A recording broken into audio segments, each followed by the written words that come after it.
in the 2026 World Cup, although mathematically it's still possible for them not to go there. But we celebrate the Black Stars tonight. We have good news as well, because on the 1st of October, the government statistician announced the inflation figures as compiled by the Consumer Price Index. And the inflation rate of 9.4% is the lowest we've had since August 2021. That should be good news.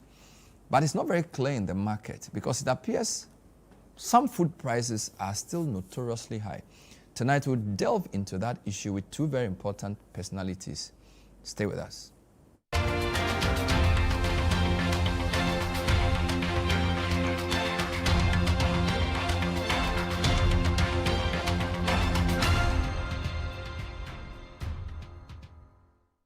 Remember who we are seeing now. At risk of prostate enlargement. We a member or her 20 ebitiminya prostate cancer. 5 bitimi afamu nadia ubefamu. Actually, this is not my fault. And to wada entina midi maniche Executive Prostate Center. Executive Prostate Center is a unique medical center where we harmonize in-depth traditional medicine with cutting-edge science and technology to cure, to treat, and to prevent diseases like prostate enlargement, prostate cancer.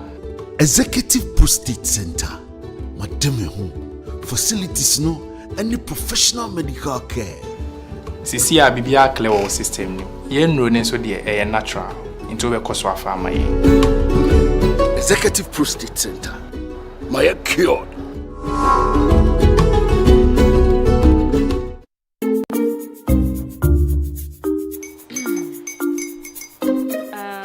Kwame and his uncle are almost here. Wait a minute. This one too, your friend Kwame. Wait, Kwame. As in the same Kwame again? Yes, mommy. I'm the second coming. Into all this tension just to reintroduce that broke boy from Kaswa. Why would you deceive the family like this again? Now I understand the whole delay. Troll from Kaswa. Why wouldn't he be late? Obey him later. Of course.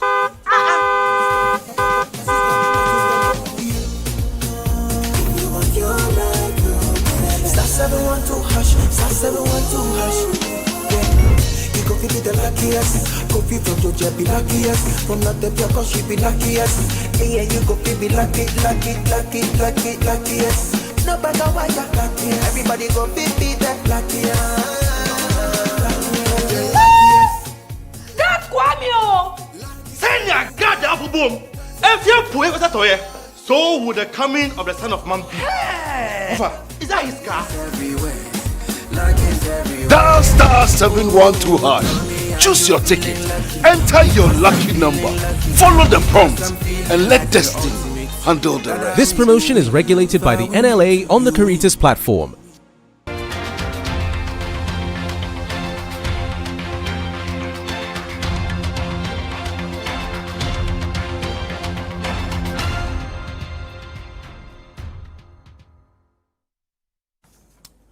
So tonight we'll be looking at the good news of very low or lowering inflation, but the mixed news of food prices being notoriously sticky.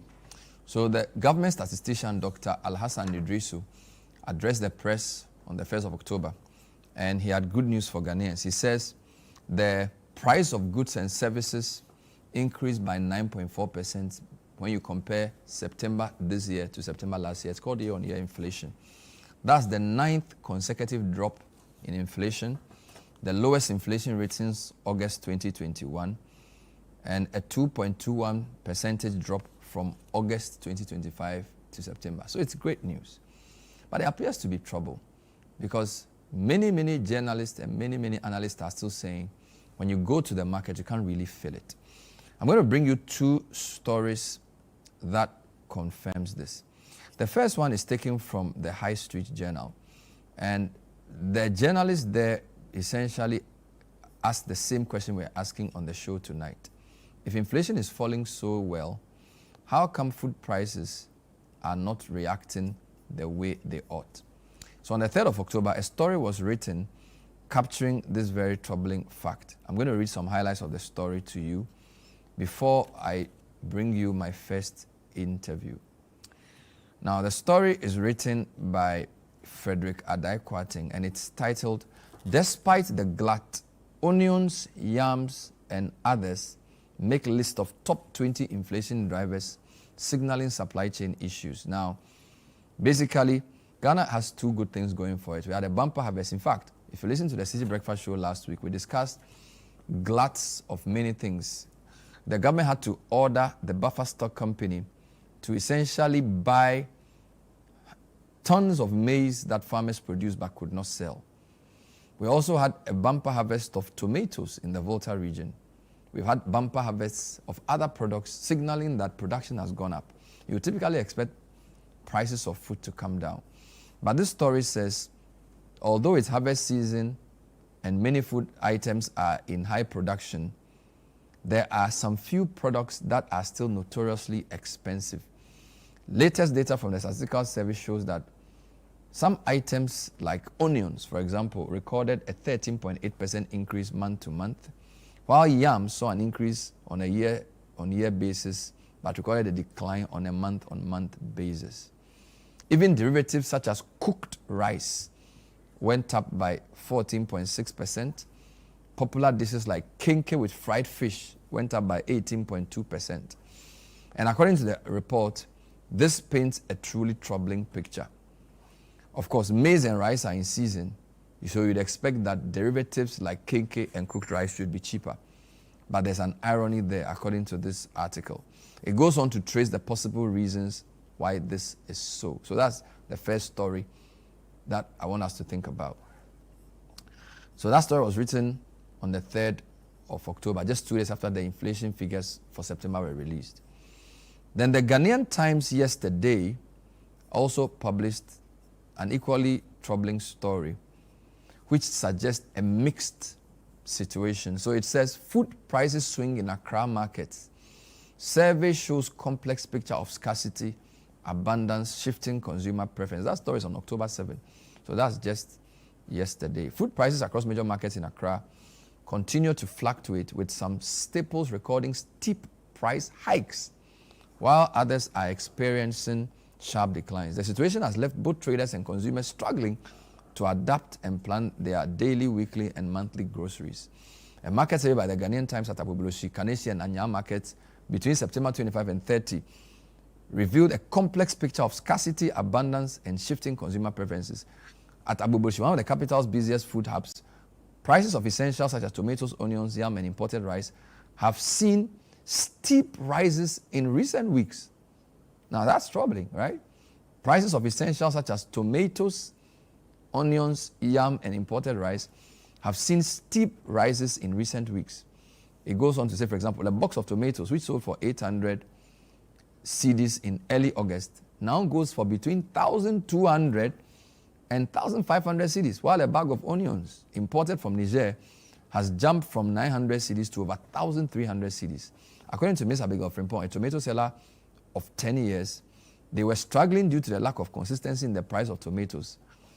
Similarly, some consumers shared their frustrations. Mrs. Judith Shine Kwashi, a mother of 4, said the same money she spent 2 months ago now buys less than half of her family's needs, adding that planning has become very, very difficult.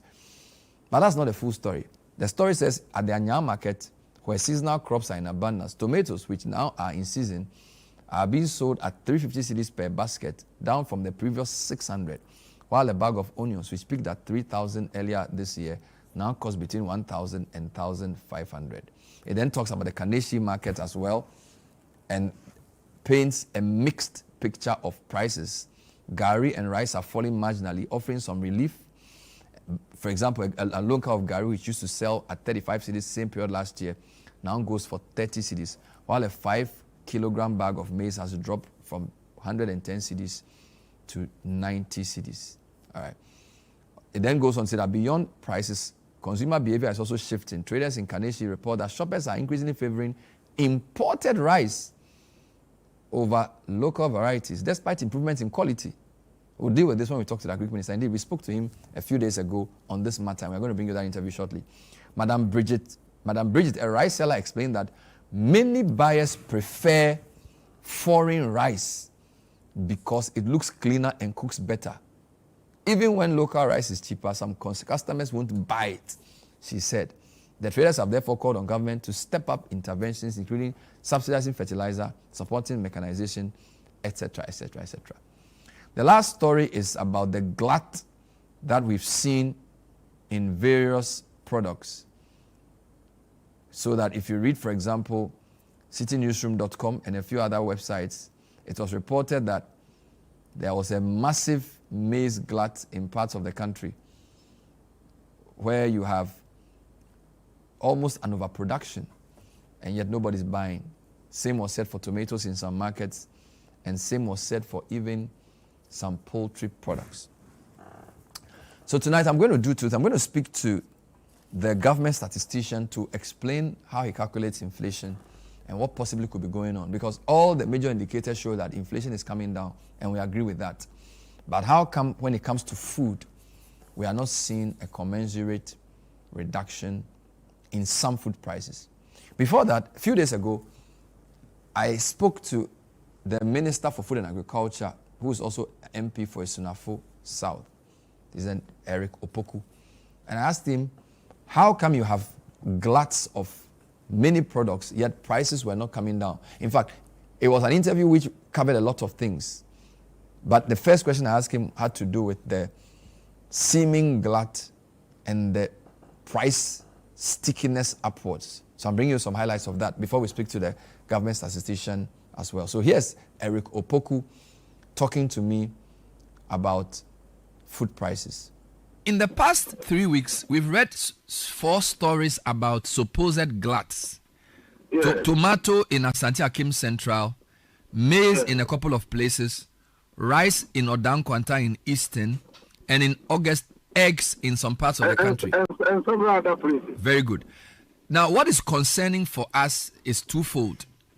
Yeah. Why are there these isolated gluts? Is it that there's overproduction, or there's a question of lack of ability to buy, or transportation and lack of storage? What, in your view, is accounting for these reported gluts of these products?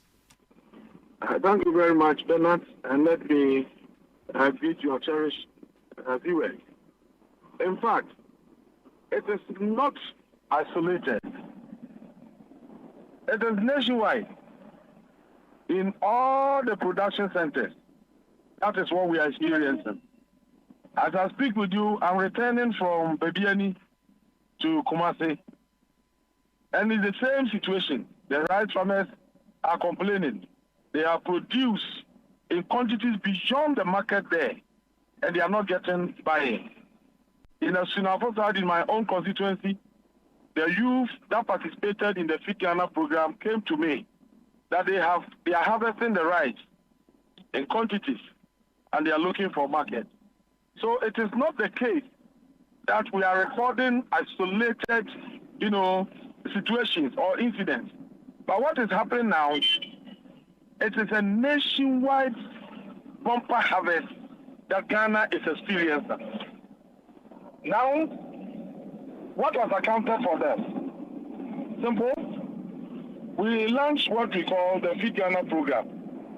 The first leg of the Feed Ghana program is a campaign for mass participation in the program.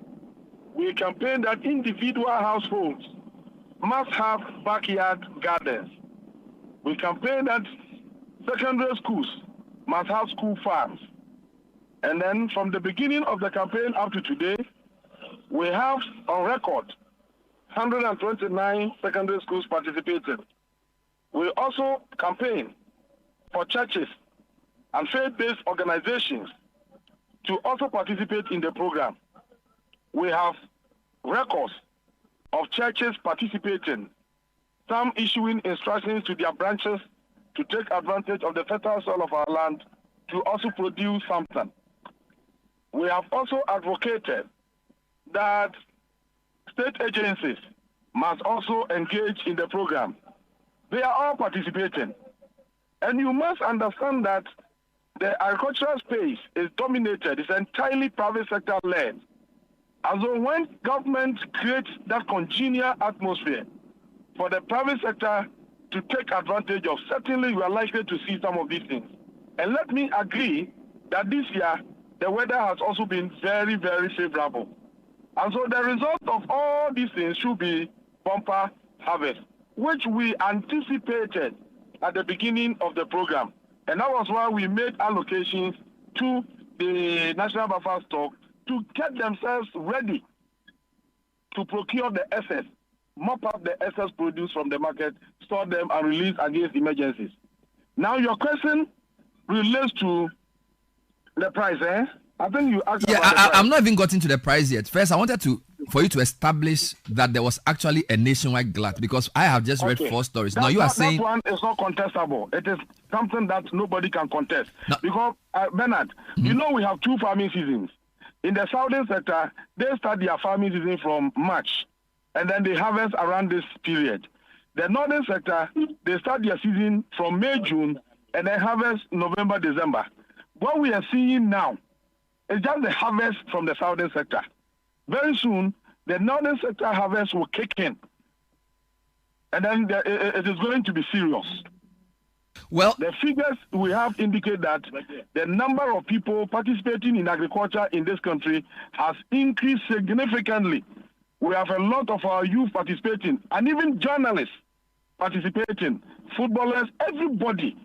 Agriculture is now the cynosure of our country. Everybody is talking about, and everybody is participating. So certainly, we are going to have some of these things happening.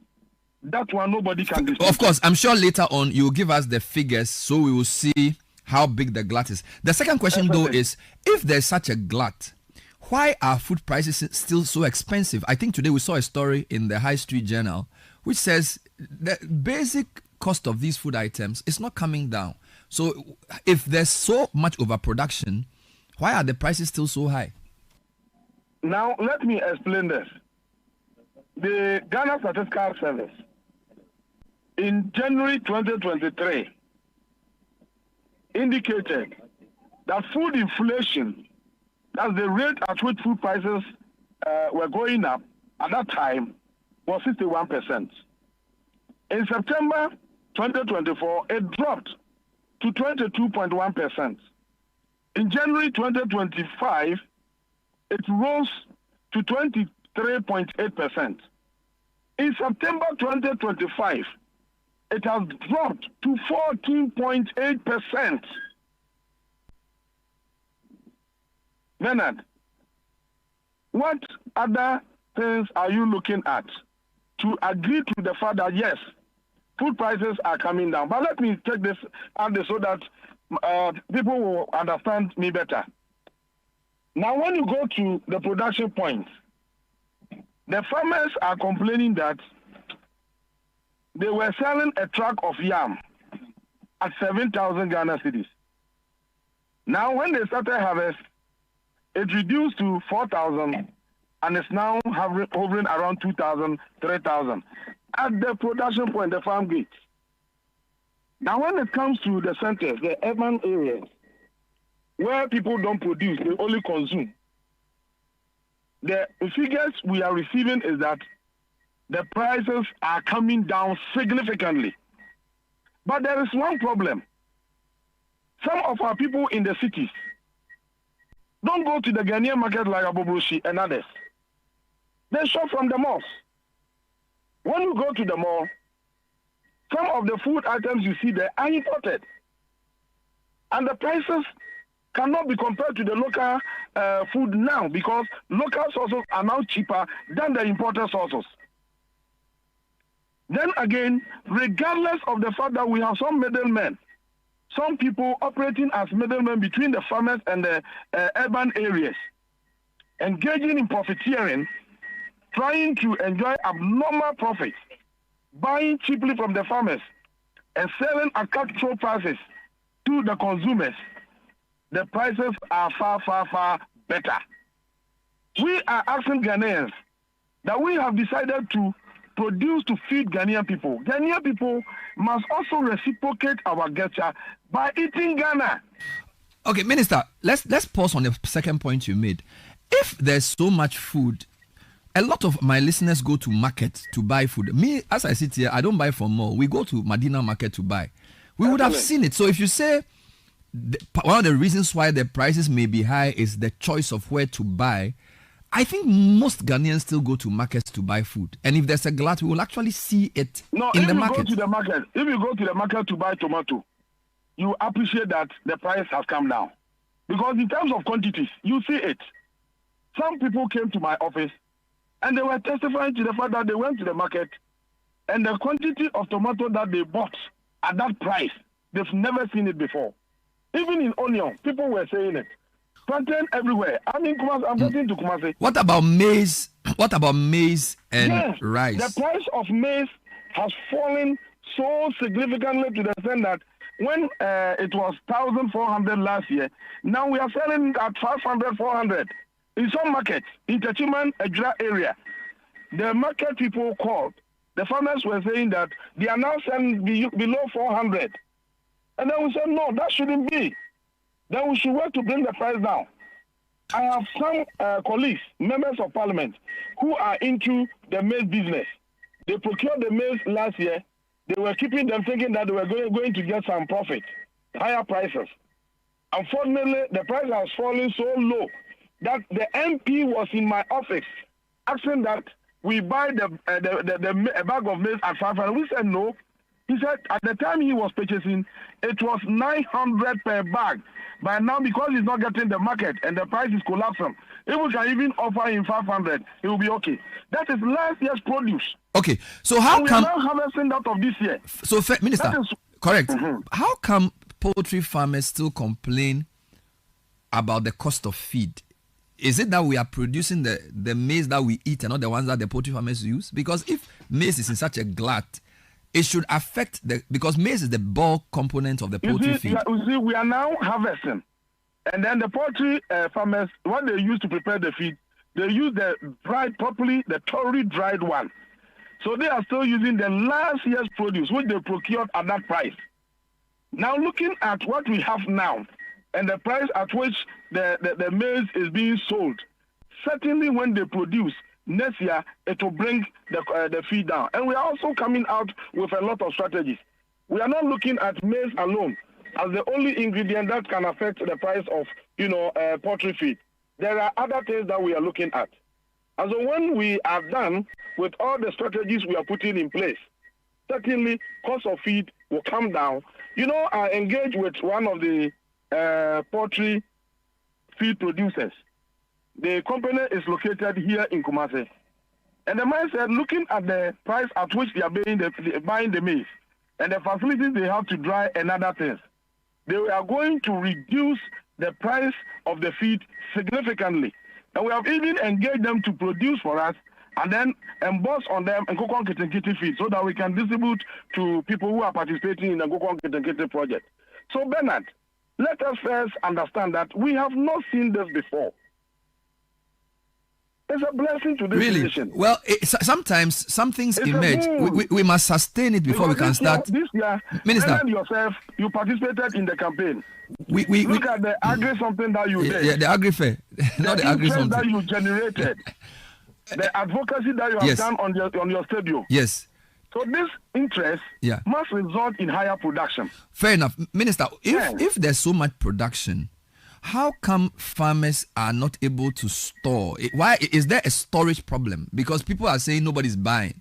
In the chain, you produce, you put in silos, you process. I agree with you. How come they need it to be bought immediately? Because this is basic agriculture, right?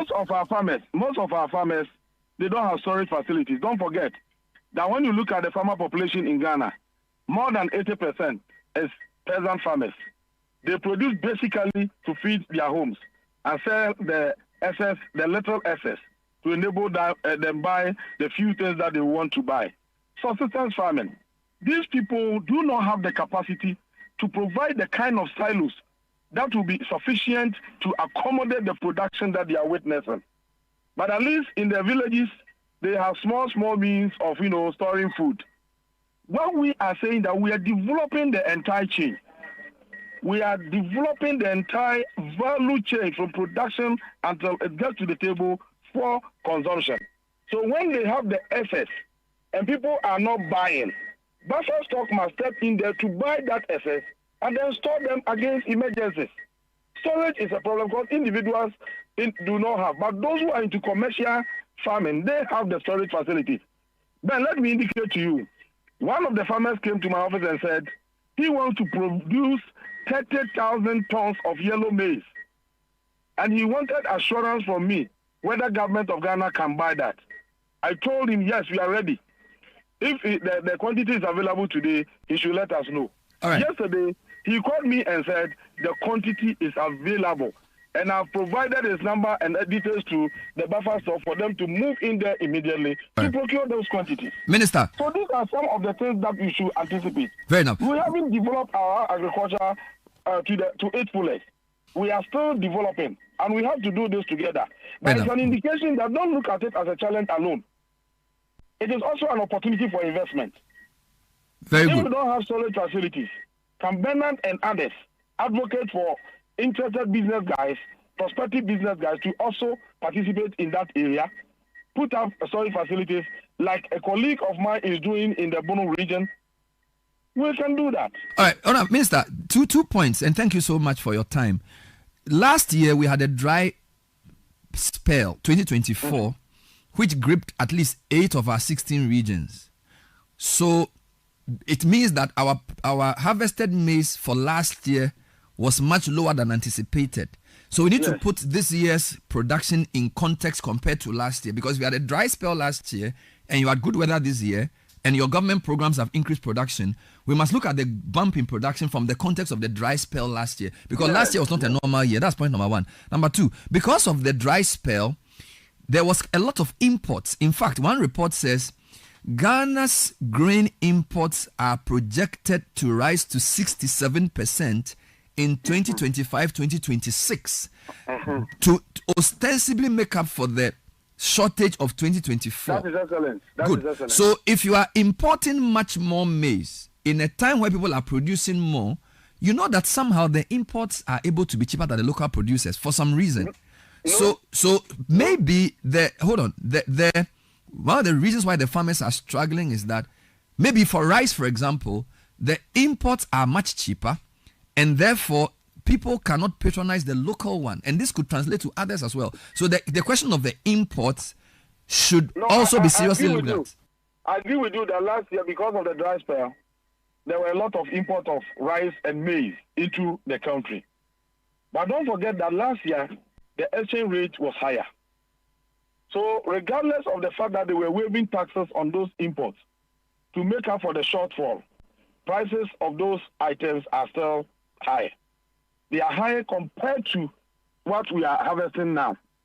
Now, in the case of the rice and other things that you talk about, we distributed rice seed to our farmers across the country free of charge. It was a deliberate intervention to increase rice production. In fact, in all the communities I have visited, what they tell me is that the type of rice we gave them has been the best, and they want us to give them more. Now, and then also because of the campaign, I've told you earlier on that many young people, men and women, boys and girls, have participated in the space, and they are producing in those quantities. Today, I can confirm to you that the price of local rice is cheaper than the imported one in our market. But then, Ghanaians must understand this. We cannot continue to be moochers, trying to get everything free, borrowing and not paying. No. We must understand that nobody will come and face this country for us. We must do everything on our own. If you go to the market and you see local rice and then imported rice, and you choose to buy the imported rice, you are creating jobs in the country where the rice came from at the expense of your own people. If the jobs have been created here, your children, my children, grandchildren, neighbors, siblings, whoever will be employed, and we'll build the economy together. So it is part of the education that we are working on. But now, I also have instances where some of these importers have come to me that they have the maize, they imported them. Nobody is buying. In fact, they are losing their investment. Is it the case that we can do something about it? I told them, we are not in to buy imported rice. And so they should hold on. Right. You know, immediately we assume office, there was a case that happened. I've never shared with the media. Once you have pushed me, I will share with you. Ghana, as part of the measures to make up for the shortfalls caused by the dry spell, they had arranged with ECOWAS to borrow additional rice and maize. And so ECOWAS came to me that they wanted to lift the grains from Burkina Faso to us. But because of the political turbulence in that area, they are not allowed to even step there and then let alone moving rice from that country. And so they wanted to discuss with me how we can make out for the shortfall. I asked them to give me 2-3 weeks to do some consultations. I spoke to some of the churches, and one church invited me to their farms. And they told me that, look, these are quantities of rice that we are storing against emergencies. They had more than 40,000 bags in one area. And then they told me that this area, they have this quantity, that area, they have that quantity. So I shouldn't be afraid. There is no cause for alarm. I came back, told the ECOWAS people that Ghana is not interested again. We don't need it. They should keep their 200,000 or whatever. We don't need it. And then I stopped them. Now, these churches have their storage facilities. Some of them, they have their storage facilities. And they are storing against emergencies. Some churches are buying their own produce.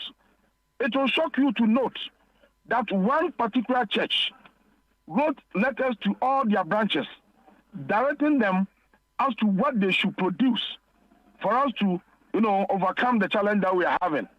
I sent my team down there, and the report before me indicate that, in fact, we have a lot of grains on the ground. So the imports that came, at some point we truncated it. We said we are not going to issue a permit for people to import those things again.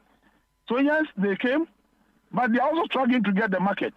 Once we have ours, and ours is cheaper, we expect the rational Ghanaian consumers to tilt to that of Ghana for a lot of advantages, so that together we can solve the problem. So I agree that these interventions are important, but you know that because importers have so much money, structurally the best way to fight this is to invest in local production so that the producers can produce at a lower cost to be competitive when compared to the importers. So for example, I heard you announce, I think a few months ago, that some Qataris were investing $1.5 billion in agriculture by November. Are they investing it in production? If it is, in what kind of food? And is it meant for the local market to consume or to export to Qatar? Because these are the things that we need to get clear. If the local producers can be competitive, then they must have enough finance to produce, to be competitive compared to the importers.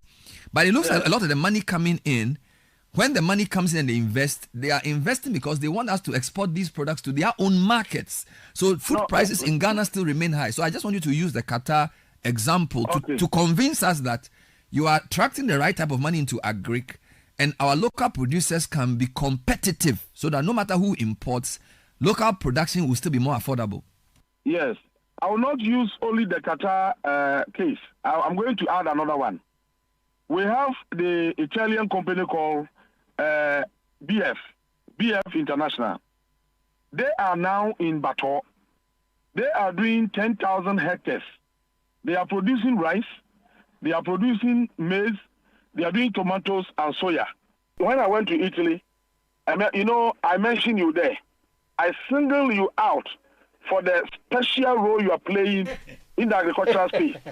For the time you took to mobilize Ghanaians, to create awareness, stimulate interest in agricultural production. It is a commendable effort that we say everywhere. We mention everywhere. So you went to Italy without me and you mentioned me there. And you took me to Italy. Just you mentioned me there. So I was here and you were there.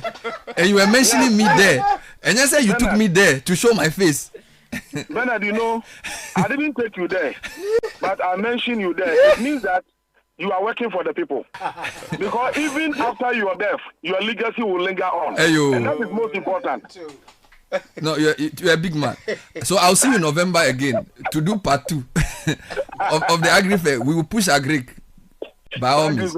Thank you. So that was Eric Opoku with me, hailing my achievements in Ghana to people in Italy by keeping me here in Ghana. But on a more serious note, we did that interview exactly a week ago today, which is the 1st of October. That was the same day that Dr. Alassane Idrisu also announced the latest consumer price index figures. He's joined us to also help us think through how he sees the inflation trend, why food prices in some markets seem to be sticky upwards, and what we need to do so people can feel the real effect of lower inflation. Stay with us.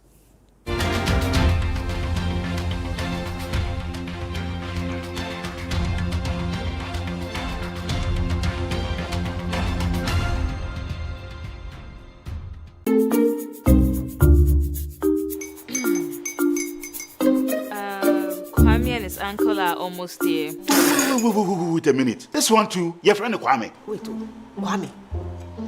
As in the same Kwame again? Yes, Mommy. I'm the second coming. Into all this tension just to reintroduce that broke boy from Kaswa. Why would you deceive the family like this again?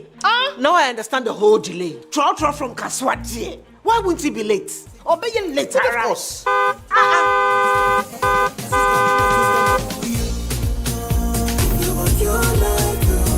Star 712 hash, star 712 hash.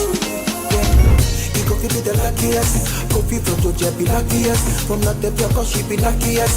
Yeah, you go be luckiest. No matter why you're luckiest. Everybody go be the luckiest. That's Kwame! Send your God the apple boom. If you put it at all, so would the coming of the Son of Man be. Is that his car? Dial star 712 hash. Choose your ticket. Enter your lucky number. Follow the prompt and let destiny handle the rest. This promotion is regulated by the NLA on the Caritas platform.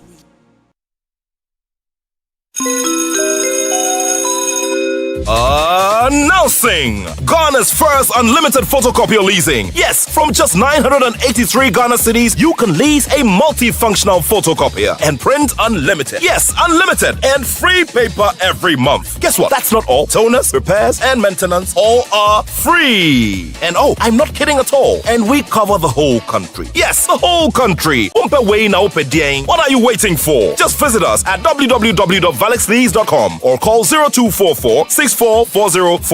Remember, terms and conditions apply. Valix Lease, affordable document management solutions.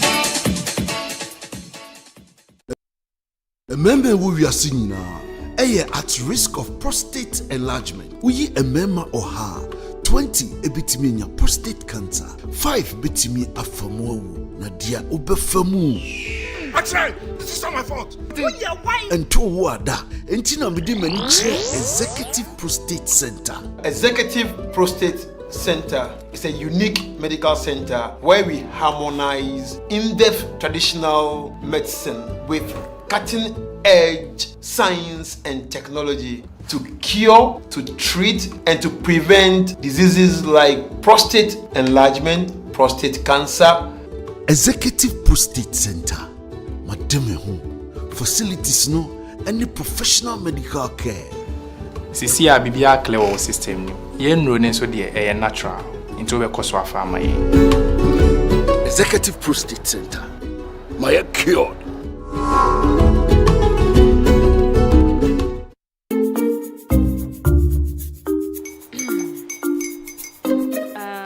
Kwame and his uncle are almost here. Wait a minute. This one too, your friend Kwame. Wait, Kwame. As in the same Kwame again? Yes, Mommy. I'm the second coming. Into all this tension just to reintroduce that broke boy from Kaswa. Why would you deceive the family like this again? Now I understand the whole delay. Trotro from Kaswati. Why wouldn't he be late? Obeying later. Of course.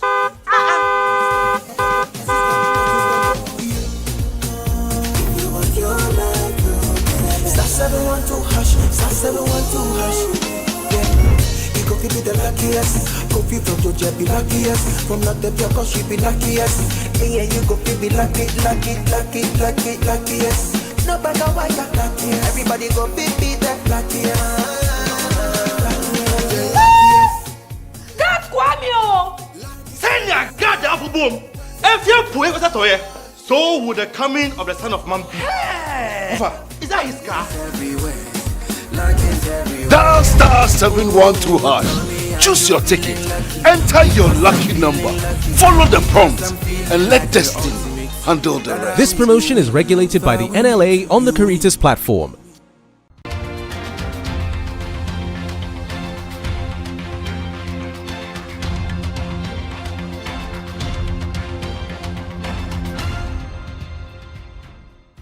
Welcome back. The point of view tonight is inquiring into a very simple matter. Inflation has been falling consistently for many, many months. The latest CPI figures indicate a 9.4% year-on-year inflation for September 2025, which is the 9th consecutive reduction in inflation. This is great news. Food inflation has also come down from 14% to around 11%. Not too bad. But as we read in the newspapers and as we've checked, in some markets, some products are still very high. Of course, cooked food like kenke and rice, still pretty high. And of course, in some markets, tomatoes were still high, although in other markets, they were low. Dr. Alassane Idrisu is the government statistician. He's joined us for some thoughts on this. Doc, thanks for joining us on The Point of View. Good evening. Good evening. And thank you for the opportunity. Good evening to your cherished listeners and viewers.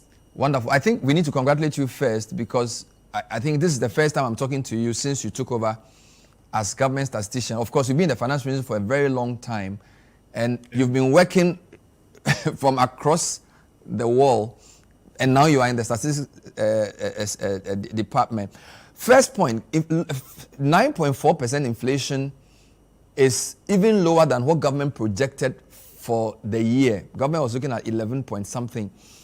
What are your general thoughts on the latest CPI figures, and how happy are you about the direction of inflation?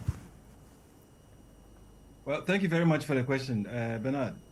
I mean, the latest figures show that Ghana has hit a single-digit inflation in 4 years. I mean, and what this means for the economy and then the ordinary Ghanaian is that even though we have an inflation rate of 9.4%, which is the lowest we've recorded in 4 years, and of course down sharply from the 23.8% we recorded in December 2024, what we all need to understand is that this is still indicating that prices are rising, but they are rising at a much slower pace.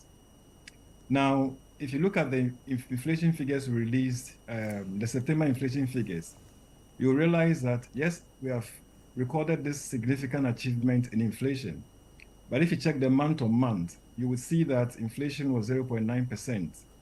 And what that means is that between August and September 2025, we saw prices increasing by 0.9%.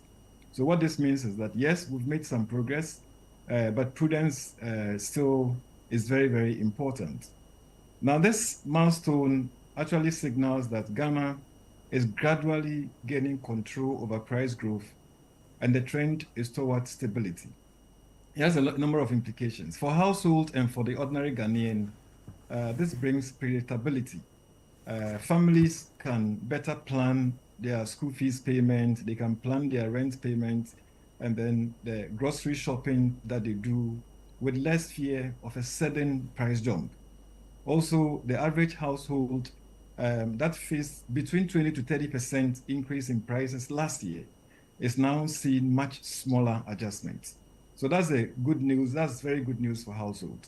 If you take businesses, for example, it brings stability in input costs and then also the lending conditions, because we know how inflation affects the policy rate and therefore the interest rates. It softens the interest rates.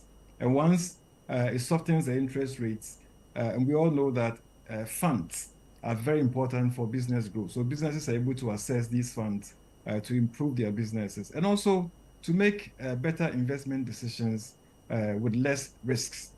Now, if you look at it from a broader angle, particularly from the viewpoint of policy making, from the viewpoint of investors, and then the wider economy, when you record such disinflation process, which brings inflation to such low levels, it restores trust in the economy, and then it also boosts confidence among investors.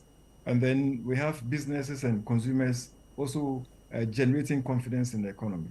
But I must emphasize that this is not a time to relax at all. In fact, inflation of 9.4 still means that on the average, we are seeing the general price level increasing by 9.4% between September of last year and then September of this year. So there's still some, price increase. Yes, we brought it to single digit, so we shouldn't relax at all. Mm-hmm. So it's progress. But the goal now should be, how do we sustain this single digit inflation? That's the most important question. And we can actually do this by continuing to do what we are doing, which is actually keeping the inflation down. And this will include keeping public spending disciplined, supporting local food production, and also maintaining policy coordination. And this is how we can turn this stability into a lasting growth and then also real relief for households. Doc, thank you. So you've done a couple of things. You've differentiated between year-on-year inflation, represented by the green line in the highlights chart, and month-on-month. So year-on-year is trending downwards nicely. But when you look at the orange line month-on-month, it's sort of flickering up and down. Because, for example, June month-on-month was negative 1.2. July, it went up to 0.7. August, it came down to negative 1.3. September, 0.9 positive. So it tells you that when we compare this year to last year, things are better. But when we compare last month to the previous month, things may not necessarily be in the right direction. So that's first point. Second point, you have this chart where you now show trends in food inflation, where you have 4 charts on the table. It seems to me as if food is a bigger problem than non-food, because the food chart seems much higher, unless I'm mistaken. So it looks like we have a food inflation problem compared to non-food, because non-food inflation seems to be flatter. Am I correct in this second conclusion based on this chart I've put up there? So Bernard, I mean, if you look at the chart, you would see that, yes, in the past, the food inflation figures we saw were very, very high compared to the non-food. But if you look at the disinflation path, in fact, food inflation movement over the past few months, especially the past 8 months, has been much quicker than non-food. So that's a trend we are seeing. And in fact, that trend is positive in the sense that it is telling us exactly where we are getting the gains from in terms of the disinflation. The food basket is over 40%. So if you have the food basket alone, which is over 40%, and that is showing a very fast disinflation process, it means that if you are tackling inflation, you really have to look at food. It means food is very important in the equation. So any disturbance to the food inflation path will actually worry the overall inflation trend. So I mean, I agree with you that food inflation was higher in the beginning. But if you look at the disinflation path, it is the one that is actually slowing down the most, which is positive, which is very, very positive, because we all know the importance of food in households. We know the importance of food for businesses, and then we know the importance of food for the whole economy in general. The other point which I find interesting is your key takeaways, where you have this green, light green, and yellow. Your top 10 high inflation items, a lot of them are food though. So ginger is almost over 100% year-on-year inflation, 113%. Then you have cashew, 99.9% inflation. Fresh coconut, 90.5. I don't understand why coconut is so prices are so high. Avocado pear, 90.1. Yes. Foreign apple seems to be the first imported food in that chart, in that group, which is 66. Palm fruits, 64. Crab, 54. Why are locally produced food items, which you would think should be cheaper, rather having such high inflation rates in that list of 10? What's going on there? Okay, so Bernard, this is a very important question. So I want to answer this question from a different angle. So what we showed on the screen with regards to the top 20 high inflation items, of course, we are seeing some good items there, was just to show the items that are contributing to inflation for the country. So in other words, if we are saying that inflation is 9.4% exactly for September, and we are also saying that the national inflation rate of 9.4%, food inflation actually is 11.1%. Remember that in December 2024, food inflation was 27.8%. So we're actually seeing food inflation reduced by 17 percentage points between December last year and then September this year. Now, this 17 percentage points drop in food inflation, I would like us to look at it this way. First of all, what are the food items that actually contributed the most to this disinflation process we are seeing in food? So once we answer that, then we can juxtapose it with the chart we showed, which is the top 20 high inflation items. Because if you just look at the top 20 high inflation items, you will miss the boat.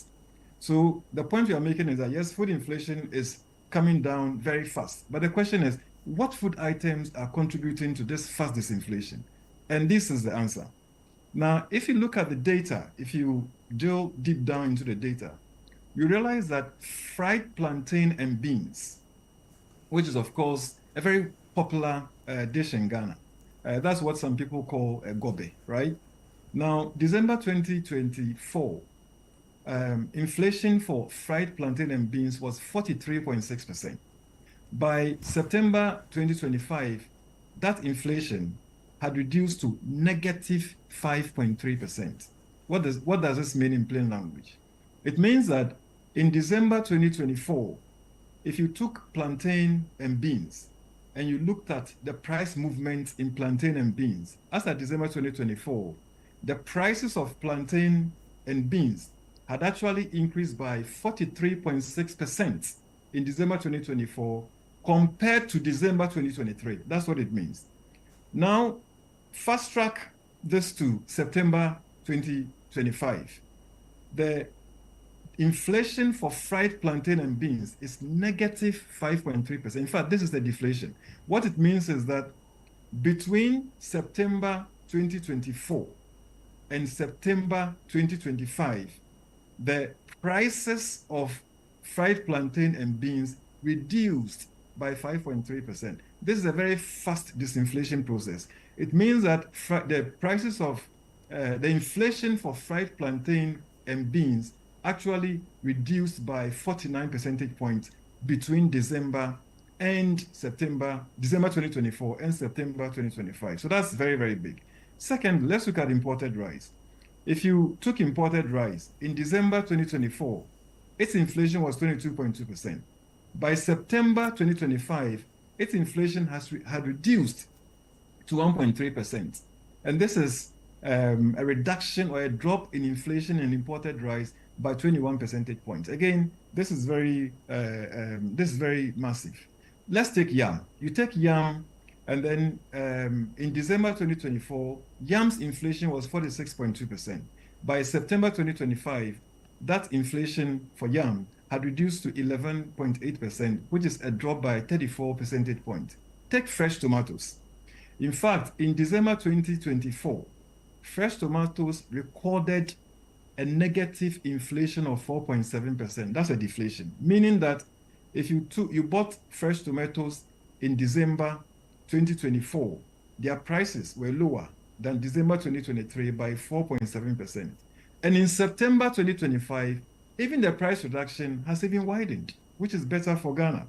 And the inflation we are recording for fresh tomatoes in September 2025 is negative 45.8%. Doc, you know, Doc, I like the examples you are giving, but let me also give you 2 examples from your own data. So when I went to your top 20 contributors for inflation for September, cooked rice, the month-on-month inflation, it was 14.6%. Yes. Kenke and fish, which arguably is the commonest food in Ghana, 18.2%. So I was coming. So my worry is that fine, the food. If you ask most Ghanaians in Ghana what food they eat in the afternoon, I'm sure kenke and fish will be in a comfortable lead, and maybe rice and stew. So those are bigger, in my view, contributors. And you've mentioned Yokegari, which is fine, but if we have a glut of maize, why should kenke be in your top contributors to inflation? There's something wrong somewhere, right? Yeah. So Bernard, I think that's spot on. You're right. But you know, the list I was giving you, you know, onions is included. I'm talking about the list that brought in food inflation. Now, garden eggs are there, dried red pepper is there, okra is there, cassava is there, river fish is there, green pepper is there, and cocoyam leaves is there as well. Now, I mean, you're spot on. If you looked at the items that actually made their list to the top 20 high inflation, or if you want the items from the food side that registered very high inflation, yes, kenke was in there. In fact, vegetable oil is also in there, and we all know the role of vegetable oil in our homes. Almost everybody, use vegetable oil. Sea fish is there. Green pepper, plantain is there. Smoked herrings, and then also ginger. Ginger has been on top for some time now. So they are all there, and that's not too good. Not too good because yes, we've listed a number of items that food items that saw reduced inflation, but at the same time, there are also other food items whose inflation really, increased.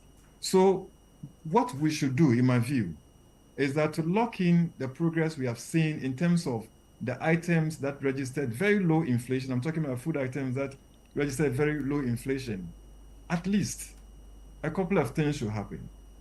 Number one, we should invest in irrigation to smooth seasons, support year-round production, and mitigate the impact of rainfall risks for staples like yam, cassava, and rice and vegetables. Because as I mentioned, some are seeing very low inflation rates, but there are also others that are seeing high inflation rates. Secondly, food storage has been an issue for some time now, and we have to deal with it.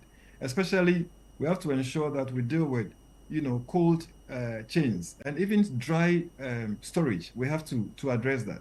There's no point in producing a lot of food and then just because of 1 or 2 issues, you're not able to store them and then they go bad. If you do that, not only are you wasting the food, you're actually destroying the livelihood of the people who produce the food. And then our farmers would be in serious issues. So we have to invest in food storage issues to cut post-harvest losses for perishable, items like tomatoes, garden eggs, pepper, okra, onions, as well as guarantee smooth supply. And then maybe finally, but not the least, what we need to also do is to ensure that we invest in reliable transport networks, because that has been an issue. Sometimes we see these food prices going up, not because their original prices are high, but because when we transport them from areas of surplus to areas of deficit, the distribution cost is so high that they make the price high. So we need to make sure that we have reliable transport networks to connect farmers to markets and to move food from surplus to deficit markets, and also to reduce price gaps across regions. Let's end with recommendations for households in particular, because a lot of times, most people do not know that what they decide affects inflation. But the minister, for example, was admitting that it looks like even though local rice is available, some people may prefer foreign rice. And in fact, one of the stories we read, the Ghanaian Times interviewed a seller who said, even though the local rice is much cheaper, a lot of people still prefer to buy so-called long-grain foreign rice at a higher price, right? Does your work have specific courses of action for individuals too, as against what government must do and what businesses must also do to bring inflation further down? Yes, Bernard. So the methodology we have adopted is that when we do our work, yes, of course, the Ghana Statistical Service is clothed with the mandate to collect data, disseminate the data, but we are also very mindful of the fact that our work shouldn't stop at generating the data and disseminating it. We are very sure that our work should underpin every decision-making process that would support the development of the country. Whether that decision is taken by households, is taken by businesses, is taken by government, it has to be supported by data. And so we are very conscious of this. And so we try to ensure that whatever data work we are doing or statistics work we are doing actually follows the development value chain from policy planning, to implementation, to monitoring, to evaluation. In fact, we follow through to development outcomes.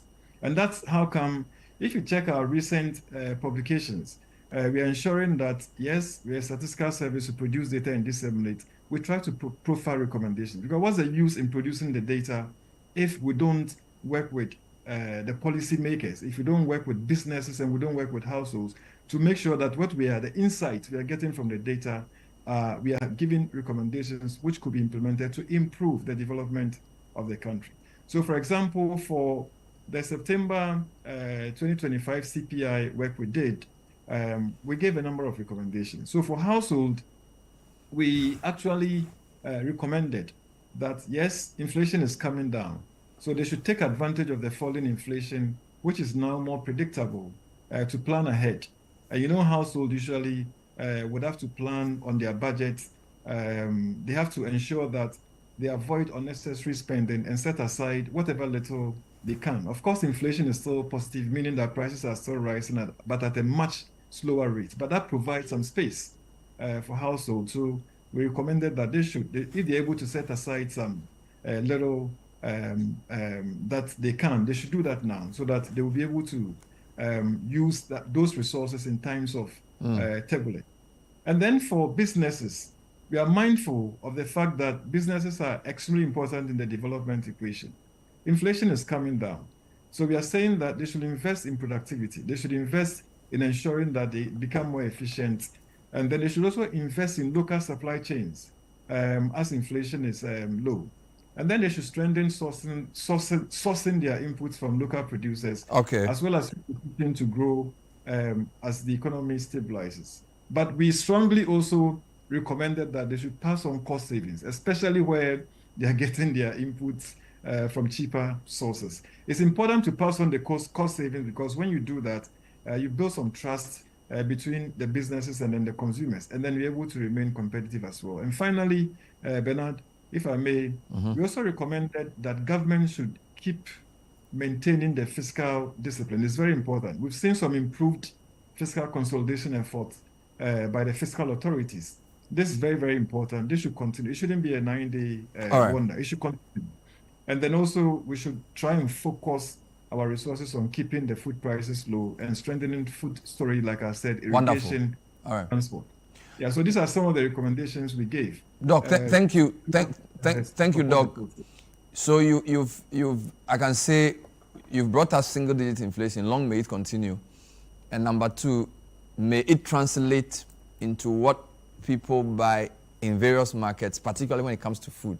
So we'd like to thank you, Dr. Alassane Idrisu, government statistician, for speaking to us. Earlier on, we brought you highlights of an interview I did with the Minister for Agric, Mr. Eric Opoku, who tried to explain the possible disparity in terms of prices when it came to food. Thanks for watching tonight's edition of The Point of View. Again, congratulations to the Black Stars. We are nearly there. The last game in Accra, we must win big against the Comoros. We'll see you next time. Have a good evening. Bye-bye.